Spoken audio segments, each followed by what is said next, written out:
जय हिंद दोस्तों। रोजगार निर्माण की नेक्स्ट सीरीज में आप सभी का स्वागत है। जुलाई के अंतिम सप्ताह का घटनाक्रम सीधे हम सटीक तरीके से जानने की कोशिश करेंगे। सीधे मुद्दे पे आते हैं, टाइम को वेस्ट ना करते हुए रोजगार निर्माण की मुख्य बातें देखते हैं। माननीय मुख्यमंत्री जी ने प्रधानमंत्री को नामीबिया का सर्वोच्च नागरिक सम्मान प्राप्त होने पर मध्य प्रदेश की बिहार पर बधाई प्रेषित की है। चलिए देख लेते हैं क्या है। माननीय मुख्यमंत्री डॉक्टर मोहन यादव ने प्रधानमंत्री श्री नरेंद्र मोदी को नामीबिया के सर्वोच्च नागरिक सम्मान, कौन सा नागरिक सम्मान है देखिए, the Order of the Most innocent. ठीक, एक बार आप भी देख लीजिए, जूम कर देता हूं। बिल्ड्स सचिया मिराबिल्स, याद रखिए जब भी आपको कोई पूछे कि इस मिराबिल्स क्या, मिराबिल्स इट मींस नामीबिया। नामीबिया का सर्वोच्च नागरिक सम्मान किसको मिला है? हमारे मोदी जी को मिला है, the Order of the Most Ancient Welwitschia Mirabilis. बस आपको यही याद रखना है बस। और पूरी दुनिया का जो रिप्रेजेंटेशन हमारे माननीय प्रधानमंत्री जी कर रहे हैं, उन तो दुनिया का जो रिप्रेजेंटेशन करने वाले हैं और मध्य प्रदेश के रिप्रेजेंटेटिव ने एक दूसरे को बधाई दी है। ठीक है, चलिए मुद्दे पे आते हैं। गुरु पूर्णिमा के महोत्सव पर भोपाल में आयोजित राज्य स्तरीय कार्यक्रम का आयोजन हुआ, हमारे माननीय मुख्यमंत्री जी ने कुछ संबोधित किया है। अब संबोधन में क्या क्या बोला है थोड़ा सा हम देख लेते हैं। देखिए याद रखिएगा कि जब भी हम रोजगार निर्माण पढ़ रहे हैं तो केवल एग्जाम पॉइंट ऑफ व्यू से नहीं पढ़ना है, हमको ऐसा भी देखना है कि ये राज्य का सबसे प्रमुख वीकली करंट अफेयर का एक क्या है, एडिशन है। ठीक, जो राज्य सरकार कहीं ना कहीं अपने गवर्नमेंट ऑफिशियल की तरह से प्रेषित करती है, तो भाषा शैली इसकी बहुत एप्रोप्रिएट है। जब आम जन से आप जब बात करते हैं, अधिकारी तो बनेंगे ही, हमारी शुभकामनाएं चैंपियन ऑस्कर की तरफ से।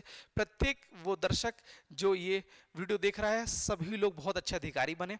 मगर अधिकारी बनने की सबसे अच्छी प्रक्रिया क्या है? जब आपकी भाषा शैली में एक एक शब्द ऐसे अगर आ जाते हैं तो आपका जीवन बहुत प्रकाशमान हो जाता है, बहुत इफेक्टिव हो जाता है, आपको लोग गंभीरता से लेते हैं। हमारी यही निष्ठा तरीके से, हमारी पूरी निष्ठा है कि आप ये भाषा शैली अपने जीवन में भी उतारें। चलिए देखिए, ये निबंध में भी काम आने वाला है, आंसर राइटिंग में भी काम करना है, और जब आप इंटरव्यू में बोलेंगे तब भी आपको ये काम आने वाला है। चलिए क्या है, गुणवत्तापूर्ण और रोजगारपरक शिक्षा ही किसी देश की मजबूती का आधार है।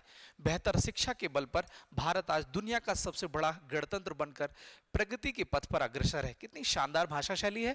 हमारी वसुधैव कुटुंबकम की भावना से ऋषि मुनियों के काल में भारतीय ज्ञान से दुनिया के कई देश प्रकाशमान हुए हैं। ये भाषा शैली आपको सीधे के सीधे आंसर राइटिंग में क्या करना है, कंक्लूजन के तौर पर उतार देना है। जब भी आपको समाज शास्त्र से संबंधित क्वेश्चन आ रहा हो या निबंध में स्टार्टिंग करना है तो बहुत शानदार तरीके से क्या करना है। देखिए इनिशियल लेवल पे फिर से मैं बता रहा हूं, जब गुरु की बात हो, शिक्षा की बात हो, तो क्या करना है, गुणवत्तापूर्ण और रोजगार परक शिक्षा ही किसी देश की मजबूती का आधार स्तंभ है।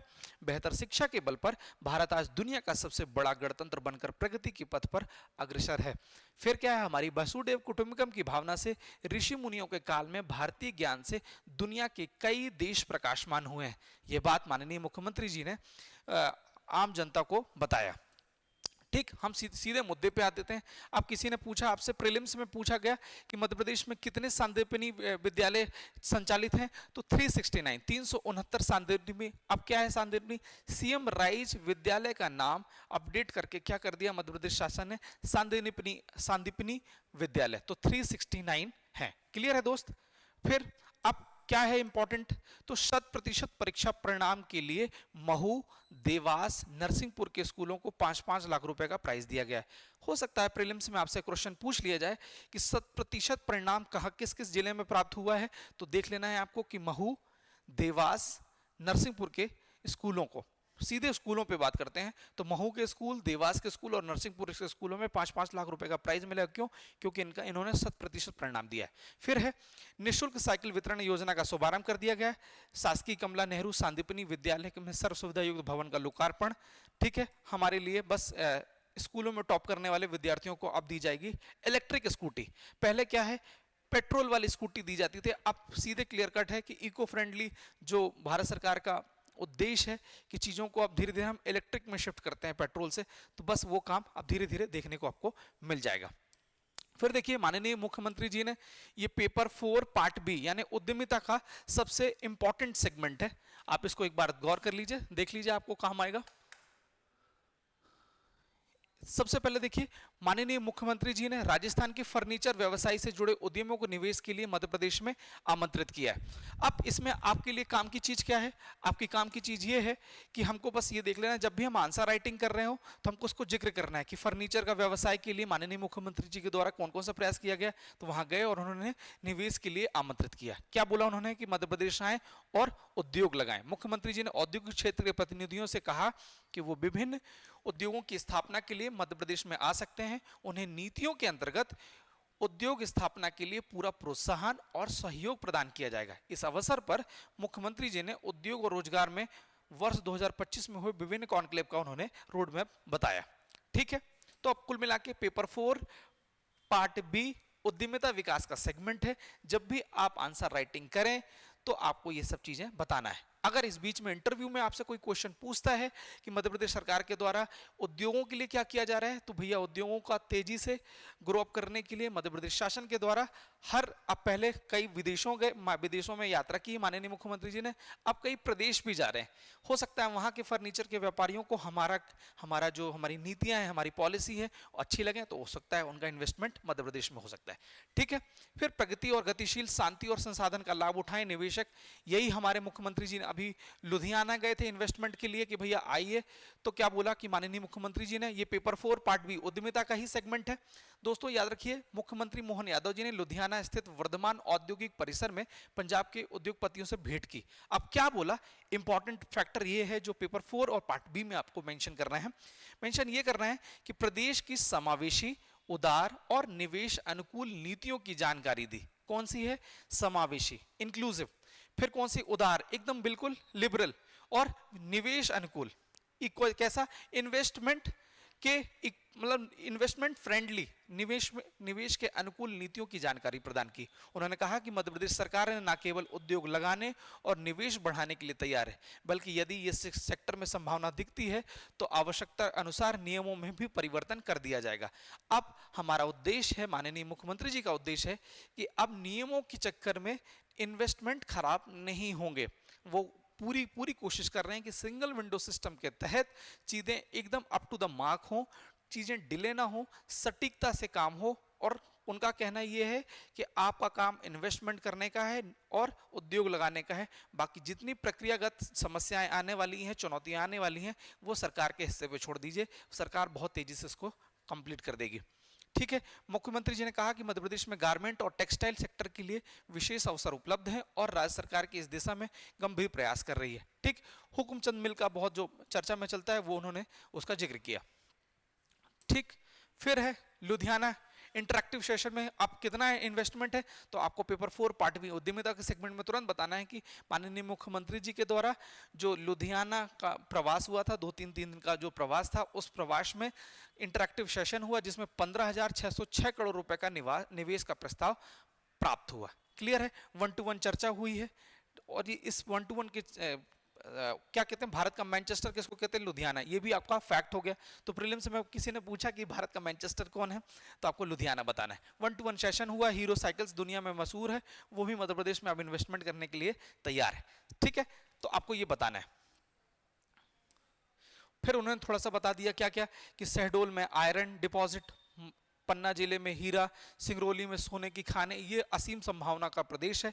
आप आए, उद्योग धंधे लगाएं और हम पलक पावड़े बिछाकर, शब्द देखिए, पलक पावड़े बिछाकर आपका हम स्वागत करेंगे और जितनी संभावनाएं हैं उस संभावनाओं के लिए हम आपका सहयोग प्रदान कर देंगे।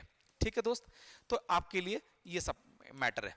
फिर मध्य प्रदेश का अब हमारे जो विधानसभा अध्यक्ष हैं और हमारे सूचना प्रौद्योगिकी मंत्रालय के जो मंत्री हैं माननीय ज्योतिरादित्य सिंधिया जी, इन तीनों के प्रेजेंस में क्या किया है, मुख्यमंत्री जी ने घोषणा की कि मध्य प्रदेश का ग्वालियर चंबल क्षेत्र बनेगा विकास का नया केंद्र। जितना इन्वेस्टमेंट है अब वो केवल इंदौर तक सीमित नहीं रहेगा, इंदौर से हटकर प्रदेश के 10 जो संभाग हैं, ग्वालियर सेक्टर है, विंध्य रीजन है, महाकौशल रीजन है, बुंदेलखंड है, फिर हमारा छिंदवाड़ा है, सब जगह उद्योग अगर लगेंगे तो हमारा प्रदेश फलेगा फूलेगा, तेजी से विकसित होगा। बस यही मुद्दा है।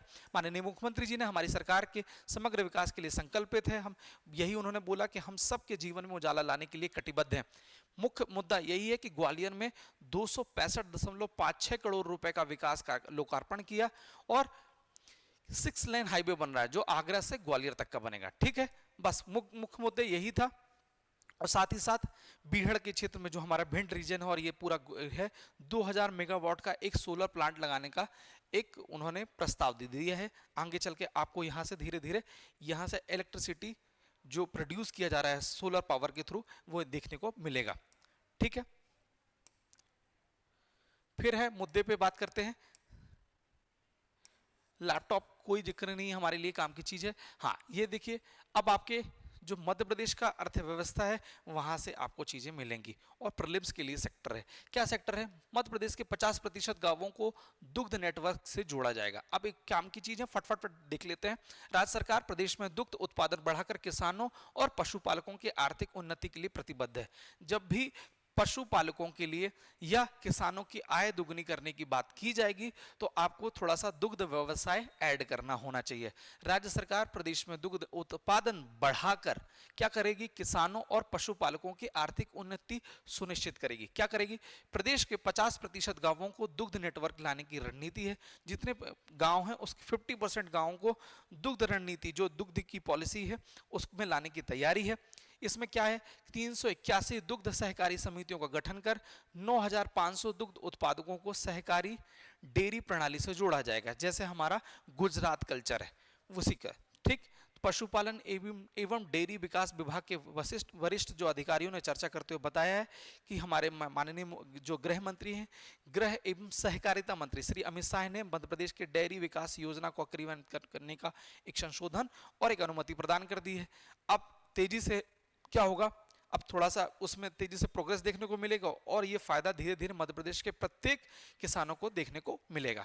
फिर है, अब राज्य में दुग्ध उत्पादन की 72% संभावित क्षमता को कवर करने और बाजार पहुंच का 15% बढ़ाने की दिशा में कार्य कर रहा है मध्य प्रदेश। ठीक है, मध्य प्रदेश ने मुख्यमंत्री जी ने क्या बोला कि दुग्ध संग्रहण बढ़ाने, दुधारू पशुओं की नस्ल सुधार, राष्ट्रीय डेयरी डेवलपमेंट बोर्ड के सहयोग से देसी नस्ल और ये सब कुछ सांची ब्रांड की लोकप्रियता बढ़ाने के लिए भोपाल दुग्ध संघ के अंतर्गत हीफर रियरिंग सेंटर और ये सब कुछ के लिए क्या किया जा रहा है? मध्य प्रदेश सरकार तेजी से इनिशिएटिव ले रही है कि नहीं, अब जो अमूल ने काम किया है वो हमारा सांची भी काम कर सकता है, उसमें पूरी पोटेंशियल है तो वो काम कर रहा है। और याद रखिएगा कि अमूल बढ़ेगा तो कहता है ना कि अमूल दूध पीता है इंडिया, फिर दूध पीता है इंडिया और पूरा देश बढ़ता है। कैसे? इनकम का सोर्स बढ़ता है किसानों के लिए, जो लोग दुग्ध का व्यवसाय कर रहे हैं उनकी इनकम का सोर्स बढ़ता है और यही न पैसा मार्केट में ड्राइव होता है। बैठक में बताया गया कि प्रदेश के दुग्ध संघों ने न केवल दुग्ध संग्रहण बढ़ा रहा है बल्कि किसानों और दुग्ध उत्पादकों का हित भी सुनिश्चित हो रहा है। ठीक है, उसमें 6 रुपए प्रति लीटर की वृद्धि की जाएगी और कुल मिला के आपका मेन मोटो आपको फील होना चाहिए कि मध्य प्रदेश शासन तेजी से लोगों की इनकम को दोगुना करने के लिए, किसानों की आय को दोगुना करने के लिए तेजी से कार्यरत है। ठीक है, चलिए और सेगमेंट देखते हैं जो हमारे लिए करंट के लिए विषय है। मध्य प्रदेश देश के सबसे तेजी से गति करने में विकास करने वाले राज्यों में शामिल है। हाल ही में हमारे उप मुख्यमंत्री श्री राजेंद्र शुक्ल जी ने बैठक नाम का एक कार्यक्रम था, उसमें उन्होंने बताया कि तेजी से अधोसंरचना पे काम कर रहा है। ना केवल अधोसंरचना, स्वास्थ्य अधोसंरचना के लिए विकास में प्राथमिकता दी जा रही है। उन्होंने बताया कि वर्ष 2003 में प्रदेश में केवल 5 मेडिकल कॉलेज थे, अब वर्तमान में 17 मेडिकल कॉलेज है। तो आपके प्रीलिम्स का क्वेश्चन हो सकता है कि वर्तमान में मेडिकल कॉलेज की संख्या कितनी है, तो आपको बता देना है कि 17 मेडिकल कॉलेज है। ठीक, फिर आपको बताना है, मुख्यमंत्री जी ने बताया कि माननीय मुख्यमंत्री जी के नेतृत्व में क्या किया, ग्लोबल इन्वेस्टर समिट हो रही है, एक रीजनल कॉन्क्लेव हो रही है, जिससे क्या संभावना बढ़ रही है रोजगार प्राप्ति की, निवेश की संभावना हो रही है। संभावना और निवेश के अवसरों को रेखांकित किया जा रहा है, जिससे स्वास्थ्य, उद्योग, शिक्षा, पर्यटन और अधोसंरचना जैसे क्या कर रहे हैं क्षेत्र में भरपूर तरीके से लोग इसमें इन्वेस्टमेंट कर रहे हैं और कहीं ना कहीं मध्य प्रदेश का विकास सुनिश्चित हो रहा है। ठीक है दोस्तों, तो ये पूरा कंप्लीट हो गया सेगमेंट। फिर आपके लिए हम बता दें कि चैंपियन स्क्वायर रक्षाबंधन के पावन अवसर पर हम आपका अटूट, आप और हमारा एक अटूट बंधन है, और इस अटूट बंधन में चैंपियन स्क्वायर की तरफ से आपको उपहार देना जा रहा है चैंपियन स्क्वायर।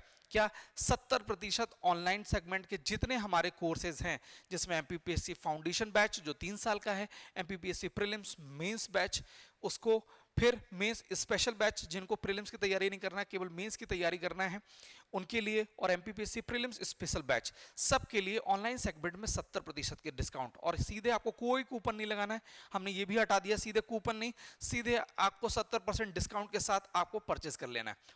फिर ऑफलाइन सेंटर में आप आ सकते हैं, तो ये पहला इनिशिएटिव होगा मध्य प्रदेश में कि ऑफलाइन बैचेस में भी हम 30% तक का डिस्काउंट दे रहे हैं। हमारी गुणवत्ता, हम क्लियर कट सीधे टू द पॉइंट बात करते हैं। टू द पॉइंट में से पहला क्या है, कंटेंट बहुत शानदार मिलेगा, प्रिंटेड नोट्स मिल चुके हैं, जो एक्सपीरियंस फैकल्टीज है, वो फैकल्टी जो इस सफर में केवल सफर में नहीं है, उस सफर तक पहुंच चुकी है या अंतिम स्टेज तक पहुंची है, वो आपको बताएंगे कि कैसे पढ़ना है, कैसे शॉर्ट नोट्स बनाना है, कैसे अपनी पर्सनालिटी को अच्छी पर्सनालिटी बनाना है, एक अधिकारी की पर्सनालिटी बनाना है। 1-to-1 इंटरेक्शन करेंगे, आंसर राइटिंग सिखाएंगे, और याद रखिएगा कि कुछ से अच्छा एक बहुत अच्छा इंसान बनना बेटर होता है। और एमपीपीएससी का सिलेबस इतना शानदार है कि आप अधिकारी तो बनेंगे मगर एक बहुत अच्छे इंसान बनेंगे। सबसे पहली चीज हम यही करने जा रहे हैं कि आपको बहुत अच्छा स्टूडेंट बनाएंगे। हम आपको लिखना, पढ़ना, सोचना सब कुछ सिखाएंगे, तो आप हमसे जुड़ना ना भूलें। साथ ही साथ बता दें कि हम 30 जुलाई को हमारा बैच लॉन्च हुआ है, साथ ही साथ 18 अगस्त को एक नया बैच भी लॉन्च होगा, जिसमें 3 वर्ष का हमारा फाउंडेशन और जो मेंस का जो स्पेशल मैच और मेंस और प्रीलिम्स प्लस मेंस बैच, ये दोनों हम चालू करने जा रहे हैं। और वो बच्चे जो प्रीलिम्स के लिए प्रिपरेशन करना चाहते हैं, तो हमारा फाइटर बैच लेना ना भूलें। ये फाइटर बैच उन बच्चों के लिए इंपॉर्टेंट है जो प्रीलिम्स में 1 या 2 नंबर से बच पा रहे हैं। 1-2 नंबर से उनका पेपर रुक जाता है, और पेपर रुकने की वजह से कहीं ना कहीं वो 1 साल उनका बर्बाद हो जाता है। तो हमारा प्रीलिम्स बैच स्टार्ट हुआ है, वो प्रीलिम्स बैच ज्वाइन करना ना भूलें, उसका नाम है फाइटर बैच। नंबर देख लीजिए, नंबर एक बार मैं फिर से बता रहा हूं, 9039030348। इस नंबर पर आप कॉल करिए, आपको पूरी जानकारी मिलेगी। चलिए मुद्दे पे आते हैं सीधे। विद्युत वितरण कंपनियों ने क्या किया है, 49,263 नवीन नियमित पदों की स्वीकृति प्रदान की गई है। बस आपको कुल मिला के आपके लिए खुशखबरी है। वो बच्चे जो रोजगार निर्माण देख रहे हैं और उसके माध्यम से ये चीजें प्राप्त हो रही हैं, आपके काम की चीज ये है कि विद्युत डिपार्टमेंट में 49,263 नवीन पदों का सृजन हुआ है। और ये नवीन पदों के सृजन के बाद आप मान के चलिए कि बहुत तेजी से आपको स्वीकृति प्रदान की है, तो आपको रिक्रूटमेंट देखने को मिलेगा। ठीक है, ठीक है। चलिए, हमारे लिए अब काम का चीज, हमारे लिए काम की चीज ये आपके पर्यावरण से संबंधित है और मध्य प्रदेश के करंट अफेयर से संबंधित है। चलिए मुद्दे पे जान लेते हैं। मध्य प्रदेश में सह अस्तित्व के साथ वन्य जीवों का संरक्षण संवर्धन। मध्य प्रदेश में वन संरक्षण के लिए, वन्य जीव संरक्षण के लिए वन तारा की जगह की तरह एक नवाचार किया गया है। वन तारा क्या है, जो हमारे अनंत अंबानी जी हैं, उन्होंने एक नया इनिशिएटिव किया कि दुनिया के जो जंगली जानवर हैं, ठीक है, वन्य जीव हैं, जानवर शब्द एक अप्रोप्रिएट शब्द नहीं कहलाएगा, वन्य जीव हैं, उनका संरक्षण, वो बहुत जो परेशान है, परेशान इट मींस बीमारियों से ग्रसित हैं, उनको क्या कर रहे हैं, उनका संरक्षण कर रहे हैं, उनको कई देशों से लाकर उनको एक ऐसा हैबिटेट, ऐसा माहौल प्रदान कर रहे हैं जहां वो एक नॉर्मल जो उनका जीवन होता है वैसा जीवन शैली वहां उन्होंने एकदम तरीके से निर्मित की है। वही प्रक्रिया अब मध्य प्रदेश शासन भी करने जा रही है। वन तारा आप सर्च करिएगा, आपको देखने में मजा आ जाएगा। ठीक, वन्य जीव अभयारण्यों के संरक्षण और प्रबंधन में उच्च तकनीक का इसमें प्रयोग किया जाएगा। प्रदेश में वन ग्रामों को राजस्व ग्रामों में बदलने का एक प्रयास स्टार्ट किया जा रहा है। ये आपके आंसर राइटिंग में काम आएगा। प्रदेश के घने वन और वन्य जीव पर्यटन बढ़ाने में सहयोगी होगी। वन के रिलेटेड जब भी आपके पास मेंस में क्वेश्चन आएगा, तो ये सब चीजें पॉइंट्स आपको इसमें आपको नोट डाउन कर देना है। जैव विविधता को बढ़ाने के लिए कई स्थान पर जैव विविधता विरासत घोषित किया गया है। प्रदेश में 15,000 से अधिक वन समितियों का गठन किया गया है और वन जीव रेस्क्यू सेंटर का विकास किया गया। ठीक है दोस्तों, फिर क्या है, वन्य जीव संरक्षण में नवाचार। जब भी आपके लिए प्रीलिम्स में तो क्वेश्चन तो नहीं मिलेगा, मगर मुख्य परीक्षा में क्वेश्चन मिलेगा। तो मुख्य परीक्षा में वन्य जीव से संबंधित अगर प्रश्न आता है तो आपको तुरंत लिखना है कि वन्य जीव संरक्षण में नवाचार, कौन कौन से नवाचार किया गया है। देखिए मुद्दे में क्या है कि वन्य जीव अभ्यारण्यों के संरक्षण और प्रबंधन में उच्च तकनीक का प्रयोग। गुजरात के वनतारा से रेस्क्यू सेंटर,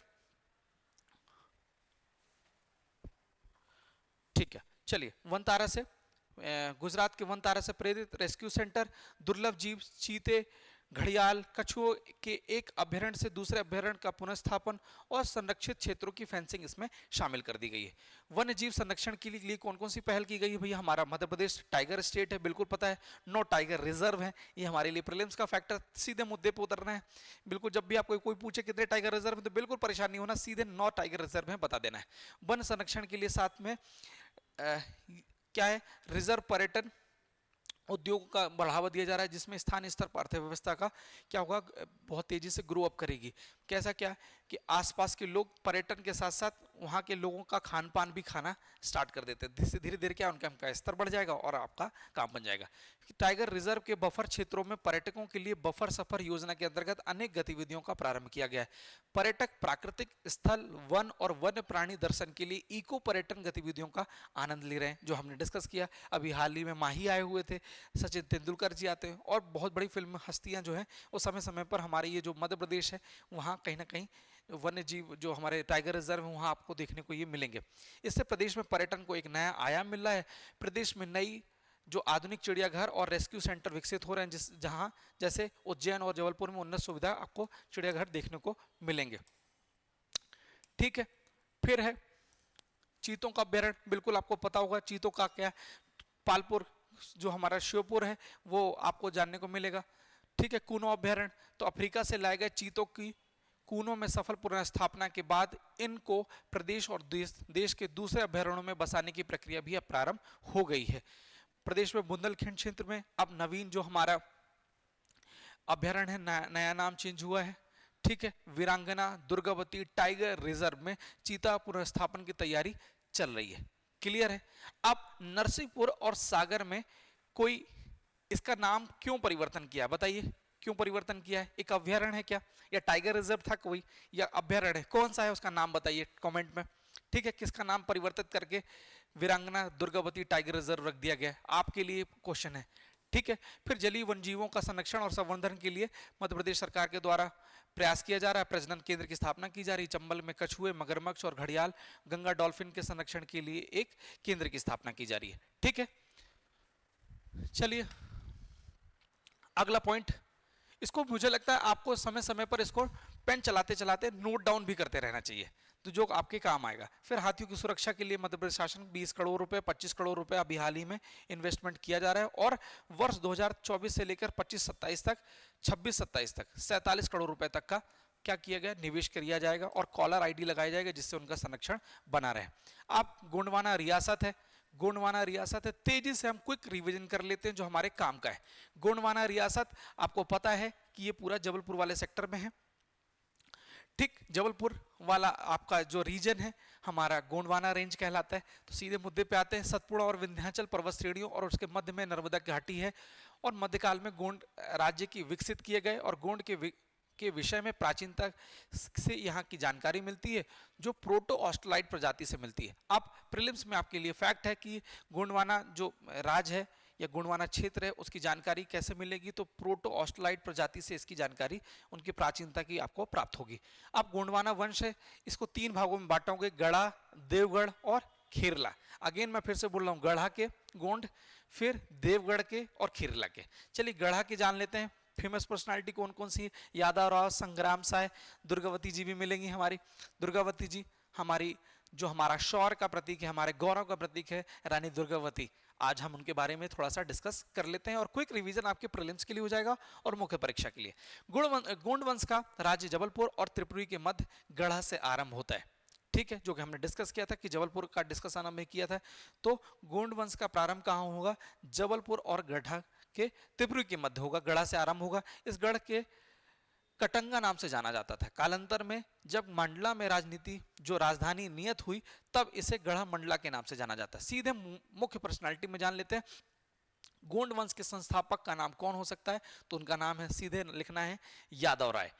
1328 से लेकर 1440 ईस्वी के मध्य गढ़ा के गोंड राजवंश का संस्थापक कौन होंगे? यादव राव को माना जाता है। इनका जब गोदावरी नदी के तट पे किया गया हुआ और सलेह गांव में हुआ। मां नर्मदा की प्रेरणा से रत्नावती से विवाह कर यादव राव ने गोंड साम्राज्य की एक नींव रखी। क्लियर है गाइस?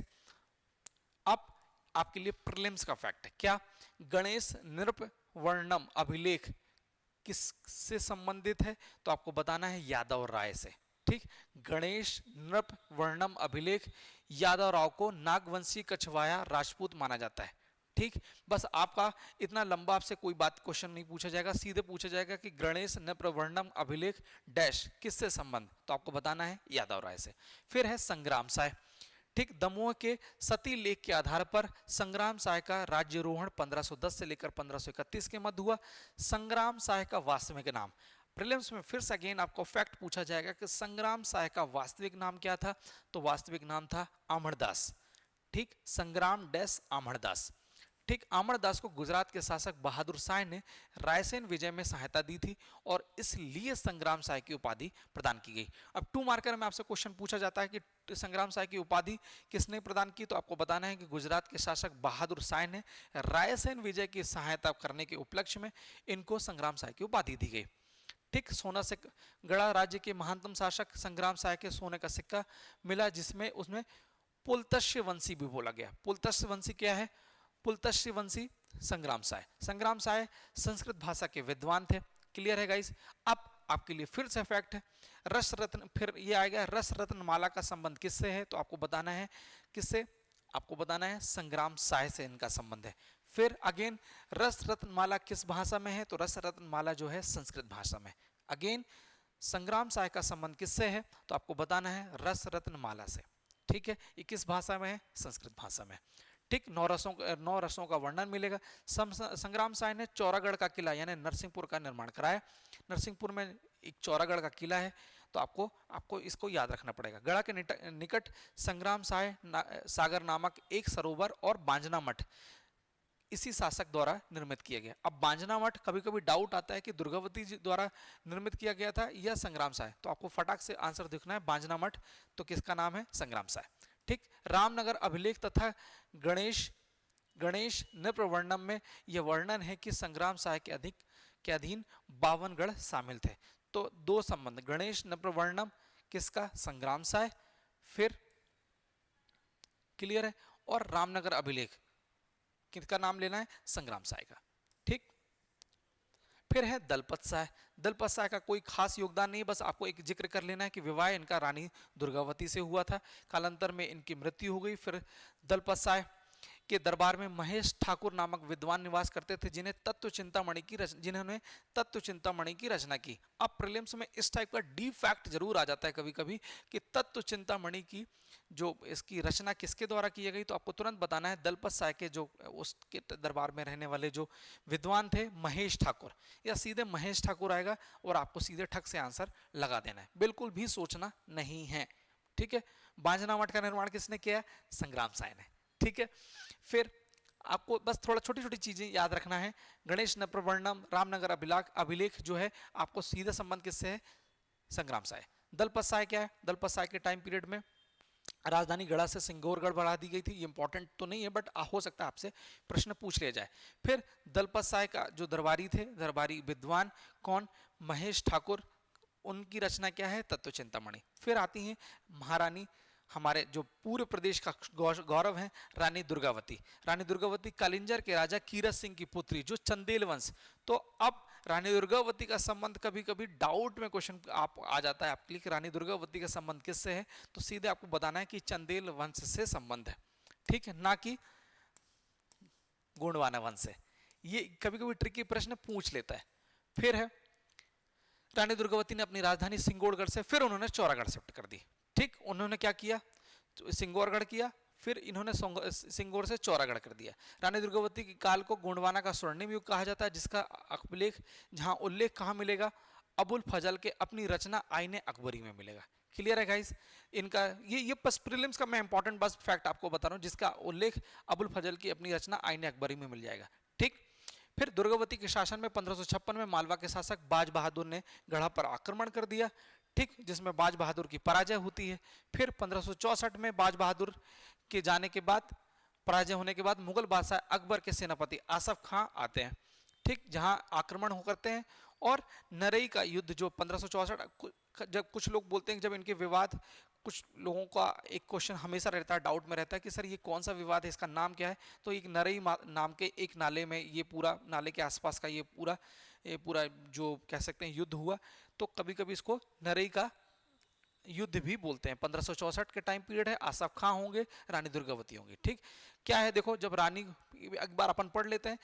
1564 में मुगल बादशाह अकबर के सेनापति आसफ खां ने सर्वप्रथम दमोह पर आक्रमण किया, और इस आक्रमण की सूचना जब रानी को मिली तो इस स्थिति को युद्ध के अनुकूल ना जानकर नारई चली गई। नारई में आसफ खां ने रानी दुर्गावती पर आक्रमण किया, और 1564 में जबलपुर के पास नारई नाले के किनारे युद्ध हुआ, जिसमें हाथियों में सर्वश्रेष्ठ कौन सा, सरगना हाथी पर बैठकर रानी ने युद्ध का नेतृत्व किया, और युद्ध में प्रतिकूल परिस्थितियों को देखकर रानी ने स्वयं को कटार का भोंक कर वीरगति को उन्होंने प्राप्त कर लिया, ठीक। 1564 में रानी दुर्गावती तथा मुगलों के मध्य जो युद्ध हुआ उसे नारई का युद्ध भी कहा जाता है, ठीक। ये प्रीलिम्स के लिए वेरी इंपॉर्टेंट फैक्ट है आपके लिए, ठीक है गाइस। रानी दुर्गावती कुशल प्रशासक के रूप में तो आपको बताना है कि उन्होंने गोंडवाना का उन्होंने समृद्ध करने के लिए अनेकों कार्य किए, इंफ्रास्ट्रक्चर से लेकर पब्लिक वेलफेयर, ये सब कुछ आपको जिक्र करना ही है, ठीक है। अबुल फजल की में अपनी पुस्तक में भी उन्होंने रानी दुर्गावती का उन्होंने जिक्र किया,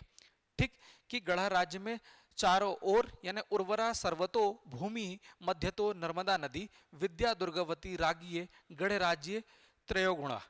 क्या कहते हैं कि गढ़ राज्य में या गढ़ा राज्य में चारों ओर उपजाऊ भूमि है, बीच में नर्मदा नदी है, तथा विदुषी दुर्गावती वहां की रानी है, ठीक। विशेष क्या है, समाधि, रानी दुर्गावती की समाधि का कोई किसी ने पूछ लिया तो कहाँ है, बरेला जबलपुर में है।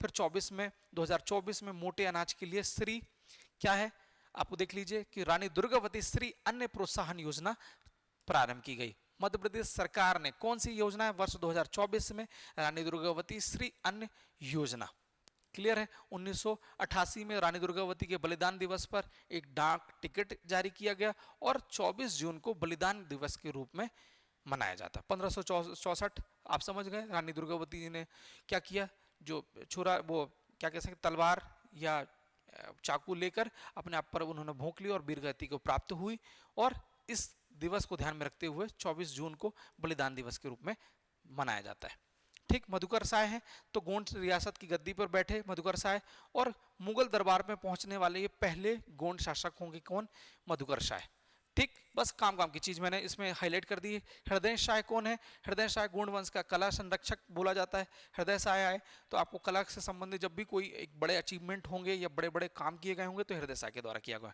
ठीक। सतपुड़ा के घने वनों के मध्य नर्मदा नदी के दक्षिण तट पर रामनगर इन्होंने बसाया, ठीक, रामनगर हृदय शाह, ठीक। मंडला के निकट हृदय नगर की स्थापना की, और मंडला में आयताकार पद्धति में मोती महल की स्थापना की। और अब याद रखना है कि बघेलिन महल, जब भी पूछा जाए कि बघेलिन महल कहाँ है तो मंडला में है। मंडला में बघेलिन महल का निर्माण और राय भगत की कोठी किसने बनाई है, हृदय शाह ने, ठीक। प्रीलिम्स में सही जोड़ी की मिलाने के लिए जो कभी कभी प्रश्न आता है तो आपको ये बात ध्यान रखनी होगी, ठीक है। चलिए गाइस, फिर हृदयनगर की स्थापना, बघेलिन महल, हृदय शाह स्वयं एक संगीतकार थे, हृदय कौतुक और हृदय प्रकाश की इन्होंने रचना की, ठीक।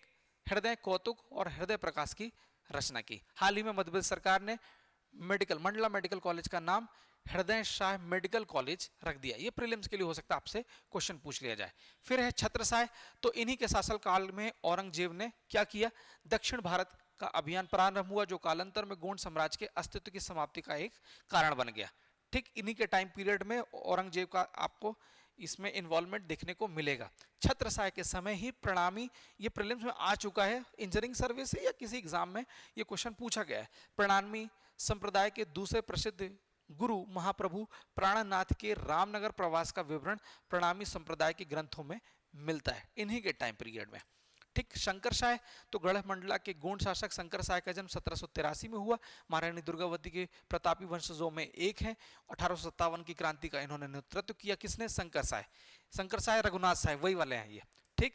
1857 की क्रांति के समय शंकर साय ने पेंशनर थे, पूर्वा में अपने पुत्र रघुनाथ साय के साथ निवास कर रहे थे और इसी बीच में मनमुटाव हुआ और उन्होंने अपना अपना विरोध करना प्रारंभ किया। फिर क्या हुआ, सीधे देखिए 1857 को शंकर साय तथा उनके पुत्र रघुनाथ साय को कैप्टन क्लर्क, याद रखना है कि इस टाइम पीरियड में कौन होंगे, तो ब्रिटिश अधिकारी कैप्टन क्लर्क होंगे। क्लर्क ने बंदी बनाकर इनको दोनों को तोप से उड़ा दिया। ठीक, फिर आती है अवंतीबाई। तो अवंतीबाई गढ़ मंडला के अंतर्गत रामगढ़ की जागीर की शासिका थी। कहाँ अवंतीबाई आ जाएंगी, तो अवंतीबाई रामगढ़। ठीक, रामगढ़ की शासिका 1857 की क्रांति में उन्होंने भाग लिया। तत्कालीन राजगढ़ रियासत के अंतर्गत 100 गांव आते थे और इन्होंने उनका नेतृत्व किया, जिसमें गोंड शासक शंकर साय ने अवंतीबाई का सहयोग किया। अवंतीबाई राजगढ़, क्या रामगढ़, ठीक, रामगढ़ ना कि राजगढ़। ठीक, 1 अप्रैल 1858 में रानी दुर्गावती ने लेफ्टिनेंट वाटन के साथ संघर्ष किया। बाद में स्वयं को तलवार मारकर इन्होंने भी वीरगति को प्राप्त कर लिया। ठीक, फिर ये आपके लिए एक नजर देख लीजिए, देवगढ़ का गोंड शासक। तो गोंड राज्य क्या है, देवगढ़ का गोंड राज्य सतपुड़ा के अंचल में 16वीं सदी के अंतर्गत अस्तित्व में आया। ठीक, अब आपके लिए काम की चीज ये है, देवगढ़ गोंड राज्य।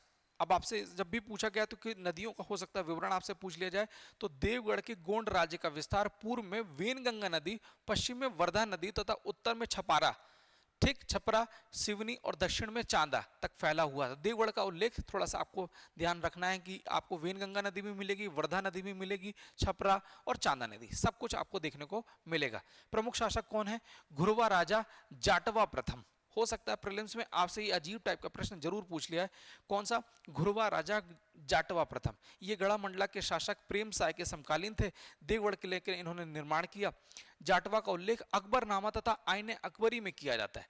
ठीक, देवगढ़ देखिए 3 टाइप के थे, आपको मैंने रिवाइज कराया था, देख लीजिए, गढ़ा के गोंडराज, देवगढ़ का और खीरला का। अभी हम देवगढ़ का हम गोंड राज्य पढ़ रहे हैं और देवगढ़ में जाटवा प्रथम है। तो जाटवा प्रथम का उल्लेख कहाँ मिलेगा, अकबरनामा में और आईने अकबरी दोनों में इनका उल्लेख मिलता है। ठीक, देवगढ़ के गोंड सत्ता का संस्थापक भी जाटवा ही थे। जाटवा के शासनकाल में देवगढ़ राज्य की सीमा पूर्व में भेनगंगा, वर्धा नदी और छपरा, और इसमें आपको सीधे काम के लिए जो फैक्ट है वो कौन से हैं, जाटवा प्रथम का उल्लेख अकबरनामा और आईने अकबरी दोनों में देखने को मिलता है। यही प्रीलिम्स का फैक्ट बनेगा। फिर आता है गोरखाशाह, गोरखशाह। तो औरंगजेब को लगान न देने के कारण कोकशाह द्वितीय गोरख कौन है, गोरख शाह ने औरंगजेब की अधीनता स्वीकार कर ली और गोरख शाह ने अपना धर्म छोड़कर इस्लाम धर्म अपना लिया और नाम इस्लाम यार खान रख लिया। अब हो सकता है गोरख शाह का नाम पूछ लिया जाए कि आगे चलकर इनका नाम क्या बना, तो इस्लाम यार खान बना। क्लियर है गाइस। चाल सुल्तान ने राजधानी देवगढ़ से नागपुर स्थानांतरित कर ली। वास्तविक अधिकारी रघुजी भोसले के हाथ में आ गया और देवगढ़ का गोंड राज समाप्त हो गया। किसके बाद, रघुजी भोसले के हाथ में आने के बाद यहाँ से इनका समाप्त हो गया। चांद सुल्तान, क्यों, क्योंकि इनके बेटे होंगे और उनका नाम इस्लाम स्वीकार ले, यार खान उन्होंने अपना नाम रख लिया और उनके बेटे चांद सुल्तान हो गए होंगे, ऑब्वियस है। अब खेरला का गोंड राज, तो खेरला का राज बैतूल अमरावती। खेरला का अगर हो सकता है विस्तार कहाँ कहाँ है तो बता सकते हैं, तुरंत बताइए आप, बैतूल अमरावती। ठीक, खेरला का किला बैतूल में है। खेरला राज बदनूर के नाम से जाना जाता है। मराठी ग्रंथ विवेक सिंधु में खेरला का वर्णन आपको देखने को मिलता है। अब इंपॉर्टेंट फैक्ट क्या है खेरला राज्य का, ये देखिए आपको शायद चीजें आपको बहुत अच्छे से दिख जाए। खेरला राज्य का विस्तृत प्रमाणिक उल्लेख फरिश्ता की कृति तारीख ए फरिश्ता में देखने को मिलती है। ठीक, बस आपके काम की चीज यही थी। बस चौरागढ़ का किला नरसिंहपुर में संग्राम शाह के द्वारा किया गया। ठीक, गोंडवंशी मदन शाह के द्वारा मदन महल का निर्माण कराया गया। गोंड शासक संग्राम शाह भैरव के भक्त थे, तो बटुक भैरव का मठ भी इन्होंने संग्राम शाह ने बनाया। ठीक, बस ये काम की चीज थी। फिर आता है जामदार नदी, जमदार नदी, जामदार नहीं जमदार नदी। ठीक, ये बुंदेलखंड अंचल में आपको देखने को मिलेगी। टीकमगढ़ के किले के आसपास, टीकमगढ़ का जो जिला है वहां आपको ये चीजें को देखने को मिलेगी। मुझे लगता है ये आपके लिए, इसको एक बार आप खुद पढ़ लीजिएगा। इसका व्याख्यान करने से आपको, इसमें मुझे लगता है आपका टाइम भी को इम्पॉर्टेंट है, तो बस इसका पीडीएफ आपको यूट्यूब पे मिल जाएगा। यूट्यूब के हम लिंक दे देते हैं, तो ये इसको एक बार आप नजरिए में इसको एक नज़र से देख लीजिएगा। ठीक है, भारत इंग्लैंड की टेस्ट सीरीज हुई, भारत इसमें भारत ने अभी पहले जो टेस्ट कौन सा था, टेस्ट में विदेशी जमीन पर टीम इंडिया की सबसे बड़ी जीत थी। 2019 में वेस्ट इंडीज से 318 मैच से ये जीता था। ठीक, आपको बस याद रखना है आकाशदीप एक नया उभरते हुए गेंदबाज है, तो इनका भी नाम है, मगर भारत इंग्लैंड की टेस्ट सीरीज में भारत की अभी एक जीत हुई है। ठीक, फिर आपके लिए क्या है, मुक्केबाजी जो कप है, भारत ने 3 स्वर्ण जीत लिए हैं। अब ये कहाँ हो रहा, बस आपको याद रखना है, कजाकिस्तान में, कजाकिस्तान में हुआ, और कजाकिस्तान की राजधानी है अस्ताना। बस इतनी काम की चीज है। ठीक, फिर नीरज चोपड़ा ने लगाई खिताबी हैट्रिक एनसी क्लासिक टूर्नामेंट, जो कि इंपॉर्टेंट इतना नहीं है, आपके काम का नहीं है। सीधे आप मुद्दे पे आते हैं। प्रधानमंत्री मोदी जी ब्राजील की राजधानी रियो डी जेनेरियो में 17वां ब्रिक्स सम्मेलन, बस आपके लिए प्रीलिम्स का फैक्ट मैं ऊपर ऊपर की चीज बताऊंगा। 17वां ब्रिक्स सम्मेलन कहां हुआ, तो बता दो भैया, ब्राजील की राजधानी रियो डी जेनेरियो में हुआ। ठीक है, आतंक के खिलाफ जो अभी ऑपरेशन सिंदूर चल रहा था, उसका उन्होंने तेजी से हमारे माननीय मुख्यमंत्री कह रहे हैं, प्रधानमंत्री जी ने पुरजोर तरीके से आतंकवाद का उन्होंने विरोध किया कि आतंकवाद को किसी भी तरीके से स्वीकार नहीं किया जाएगा, और जब भी आतंकवाद होगा तो उसका कड़ाई से उसका प्रतिकार भी किया जाएगा। ठीक, वैज्ञानिकों ने खोजा TOI 1846 बी ग्रह, जीवन की संभावना कम, पानी से भरपूर, सुपर अर्थ।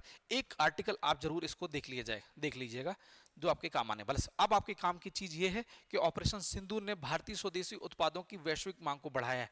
ये आपके इंटरव्यू का एक सेगमेंट है, ये इंटरव्यू में कहीं ना कहीं आपको ये चीजें प्राप्त होगी। बस आपको याद रखना है क्या, स्वदेशी रक्षा उद्योगों के लिए जबरदस्त अवसर क्या है। रक्षा मंत्री ने Stockholm International Peace Research Institute के अनुसार वर्ष 2024 में वैश्विक सैन्य व्यय 2.7 ट्रिलियन डॉलर तक पहुंचने का उल्लेख किया, और उन्होंने बताया कि भारत के स्वदेशी रक्षा उद्योगों के लिए जबरदस्त अवसर खुलते जा रहे हैं।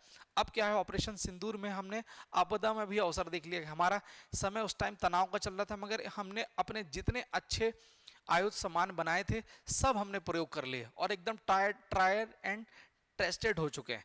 अब पूरी दुनिया बहुत गौर से देख रही थी कि भारत ने कौन कौन सी चीजें सफलतापूर्वक से किया, तो हमारे ब्रह्मोस मिसाइल और जितने हमारे ड्रोन टेक्नोलॉजी थी सब हमने बहुत अच्छे से प्रयोग किया। अब क्या हो रहा है कि फॉरेन के जितने हमारे जो इसको आयातक हैं, इसको चाह रहे हैं कि वो हम भी ये टेक्नोलॉजी अपने पास रख लें। ये जो ब्रह्मोस मिसाइल है हमारे पास भी होना चाहिए डिफेंस के लिए, तो अब भारत भी एक अपॉर्चुनिटी के तौर पे दिख रहा है। उन्होंने कहा कि प्रधानमंत्री रक्षा के क्षेत्र में आत्मनिर्भरता के लिए ध्यान केंद्रित कर रहे हैं। भारत के उद्योगों को वैश्विक मांग में बदलाव के लिए तैयार रहना चाहिए, और निर्यात और नवाचार में बड़ी भूमिका निभाने की तैयारी में है भारत। तो इसी प्रकार का जो आपको वीडियो लगातार मिलता रहेगा। कुछ दिनों से थोड़ा सा डिले हुआ रोजगार निर्माण, बट आपको टाइम से ये वीडियो आपको हमेशा मिलेगा। अब कोशिश हमारी रहेगी कि मंडे आपको ये वीडियो, या संडे या मंडे में मोस्ट प्रोबेबली चांसेस होगा कि मंडे में ये वीडियो आपको मिल जाए। मिलते रहेंगे इसी प्रकार की वीडियो में। तब तक के लिए स्टे ट्यून। जय हिंद, जय भारत।